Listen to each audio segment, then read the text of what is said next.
Hi guys, so a couple of weeks ago I was at a party with a few of my friends where I was introduced to a whole load of new people that my friends had met through playing League of Legends.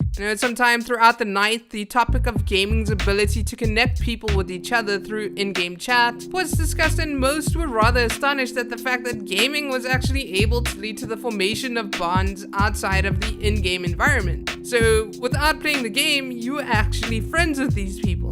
I've been thinking about this conversation for a couple of weeks now, and ultimately the whole situation has had me contemplating the question of how important is the social experience in gaming nowadays. So in order to answer this question, I thought perhaps it may be important to examine the different manners in which one can be social while playing video games. I highlighted 3 different manners in which people can be social. The first and most obvious scenario is that of the basic multiplayer experience, which encompasses both the general competitive multiplayer experiences as well as that of co-op experiences. So in terms of the competitive multiplayer experiences, people tend to form clans and social media groups based around these competitive game modes that ultimately help accentuate the overall gaming experience. So for example, in a game like Call of Duty, you'll have people joining a clan in order to have people to play with, perhaps even to get better at the game.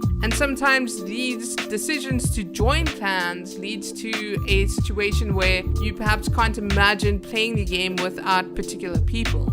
Personally, I've never really felt that I've made friends through the competitive multiplayer experience, other than perhaps sending somebody a friend request because I see them playing the game very often and I would like to join matches quickly. But I'm not disputing the fact that a lot of people do make friends this way. I think I have always enjoyed co-op a lot more than competitive multiplayer experiences, beating the AI rather than another group of people. And this definitely shows in the fact that I have made some friends through such game modes. Make love to your fellow man, not war.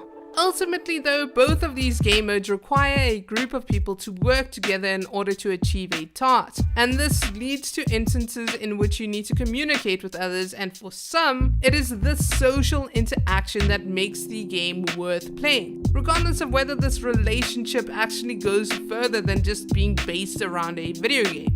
The second manner in which people can be social through video games that I identified is that of couch co-op experiences or local co-op. One doesn't really have to be online to have a social co-op gaming experience. It has often been said that couch co-op is dead, but if games like Overcooked and Mario Kart have taught me anything, it is that couch co-op game modes still have a space within gaming today. I really do believe this.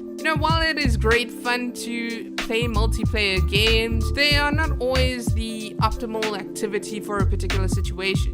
Why the hell would you want to play a multiplayer game if the person you want to play it with is sitting right next to you? In particular scenarios, perhaps you have a group of friends over, games such as Mario Kart can be seen as a fun group activity that can get people laughing, and unfortunately very angry too at times, and these situations could perhaps not be achieved with the average multiplayer experience.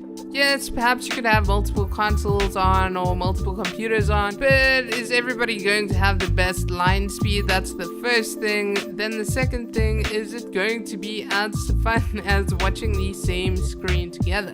And this idea of watching something together brings us to the third manner in which people can be social through video games that I've identified, and that is watching another person play a game. One doesn't always have to actively be playing a game in order to engage in a social gaming experience. If anything, the rising popularity of Let's Play YouTube and Twitch channels has proven this over the past few years. Now, a lot of people, gamers and non-gamers, don't seem to understand why some people watch Let's Plays. And to be entirely honest with you, I felt very similarly up until the beginning of last year. It didn't really make sense to watch a person play a game when you could play it yourself. However, when I really started to think about it, I was reminded that as a person who is a younger sibling, I always used to watch my older brother play new games first, especially if they weren't games that had co-op mode. And I quite enjoyed this experience. You know, if you're watching somebody play, whether it is in the same room or online, you are actively going through the experience with the person who is playing the game together, perhaps sharing these same reactions and at times even discussing potential decision or in-game strategies together. So think about it this way: if you're playing something like The Witcher and you have to make a particular decision on something, you have somebody to discuss this decision with.